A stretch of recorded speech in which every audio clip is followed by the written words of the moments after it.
माझे प्रिय बंधूंनो आणि भगिनींनो, आपण आपलं जे मागचं व्हिडिओ होता त्याच्यामध्ये जे सूर्य बकरा आहे, पवित्र कुराण मजीदमधलं जे दुसऱ्या नंबरचा अध्याय आहे, तर आपण त्याच्यामधले काही श्लोक पाहिले होते आणि त्याच्यामधला संदेश पाहिला होता.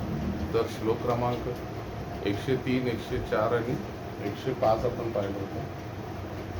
आणि त्याच्यामध्ये पण पाहिलं होतं की पहिलं जे 103 जे श्लोक आहे, तर त्याच्यामध्ये असं सांगितलेलं आहे की अल्लाहचे बक्षीस जे आहे ते सर्वोत्तम आहे. त्याच्यानंतर जे श्लोक क्रमांक 104 आहे, त्याच्यामध्ये असं सांगितलेलं आहे की इस्लाम जे आहे आपल्याला सभ्य आणि सन्मानपूर्वक बोलायला शिकवतो. आणि श्लोक क्रमांक जे 105 आहे, त्याच्यामध्ये असं सांगितलेलं आहे की अल्लाहची कृपा माणसांच्या हातात नसते. तर याच्यामध्ये आपण शिकलो की इस्लाम आणि तत्व हे दुनियेच्या लाभांपेक्षा श्रेष्ठ आहेत. भाषेमध्ये आदर आणि शिष्टाचार आवश्यक आहे. मत्सर सत्य स्वीकारण्यापासून रोखतो आणि अल्लाहची दया आणि कृपा त्याच्या इच्छेने मिळते. आता आज आपल्याला पुढचे जे श्लोक आहे 106, 107 आणि 108 पाहायचं आणि त्याच्यामध्ये दिलेला जे संदेश आहे ते आपल्याला पाहायचं.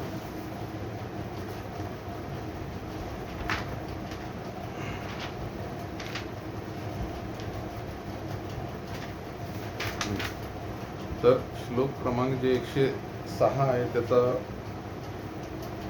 अर्थ असा होतो, आम्ही एखादी आयत रद्द बदल करतो किंवा विस्मरणात टाकतो तर तिच्यापेक्षा उत्तम किंवा तिच्यासारखी दुसरी आयत आणतो. तुम्हाला ठाऊक नाही का की अल्लाह प्रत्येक गोष्टीवर सामर्थ्य आहे. आता या श्लोकाचं स्पष्टीकरण, या आयतीत नस्ख जे आहे म्हणजे रद्द किंवा बदल या संकल्पनेचा उल्लेख आहे. तर नस्ख म्हणजे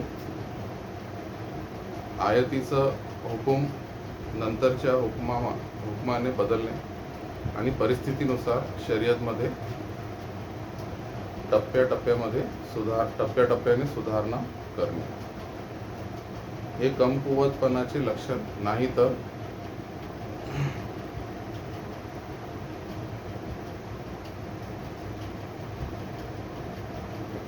नंबर 1 अल्लाहची हिकमत जी आहे म्हणजे शहाणपण. त्याच्यानंतर नंबर 2 लोकांच्या सोयीसाठी व्यवस्था आणि नंबर 3 टप्प्याटप्प्याने नैतिक शिक्षण.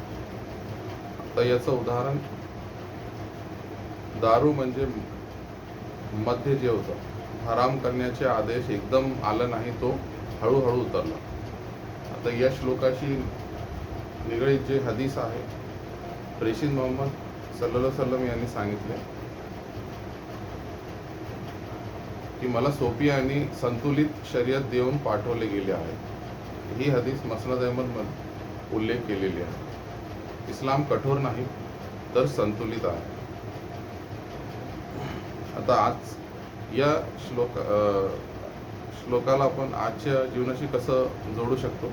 काही लोक नस्खच्या विषयावर शंका घेतात, परंतु अल्लाहचे आदेश परिस्थितीनुसार असतात. इस्लाम सुधारणा आणि प्रशिक्षणाचा मार्ग दाखवतो. धर्मात शहाणपण आणि समतोल आहे.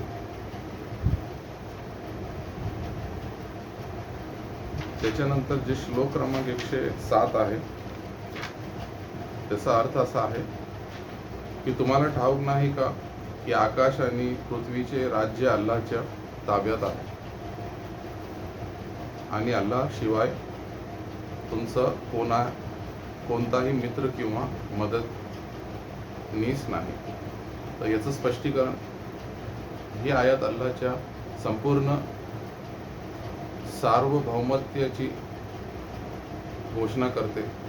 नंबर 1 संपूर्ण विश्वाचा मालक अल्लाह आहे. नंबर 2 कायदे बनवण्याचा हक्क जे आहे ते अल्लाहच आहे. आणि नंबर 3 खरी मदत आणि संरक्षण त्याच्याकडूनच मिळते.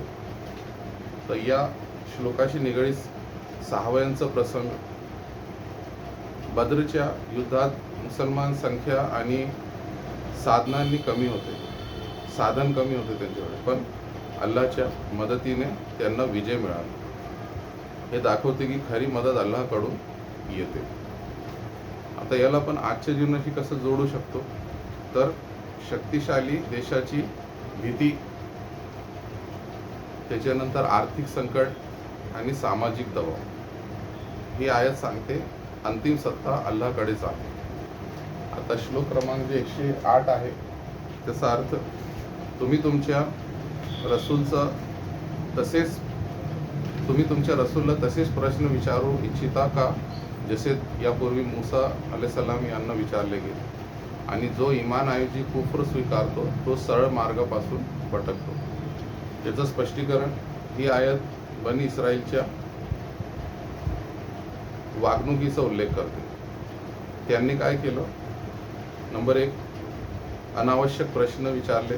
नंबर 2, हट्टीपणा दाखवला. आणि नंबर 3, स्पष्ट चिन्हे असूनही नकार दिला.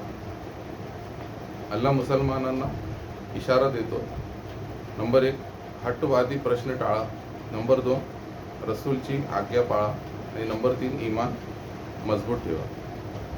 या श्लोकाशी निगडीत जे हदीस आहे, प्रेषित मोहम्मद म्हणाले, तुमच्या आधीच्या लोकांचा नाश त्यांच्या जास्त प्रश्नांमुळे आणि त्यांच्या नव्यांशी वाद घालण्यामुळे झाला. ही हदीस सही बुखारी आणि सही मुस्लिममध्ये उल्लेख केलेली आहे.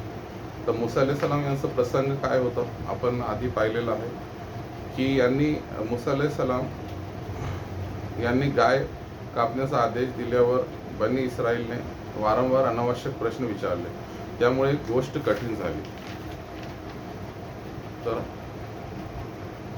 आजचा संदेश, धर्मात वाद घालणे नंबर 1, 2 आदेशांवर उपहास करणे आणि नंबर 3 हट्टी वागणूक. ही गोष्टी ईमान कमकुवत करतात. इस्लाम आपल्याला साधी आज्ञाधारकता, नम्रता आणि प्रामाणिकपणा शिकवतो.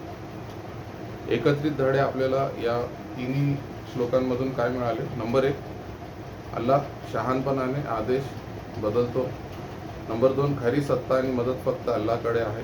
नंबर 3, अनावश्यक प्रश्न आणि हट्टीपणा इमानाला हानी पोचवतात.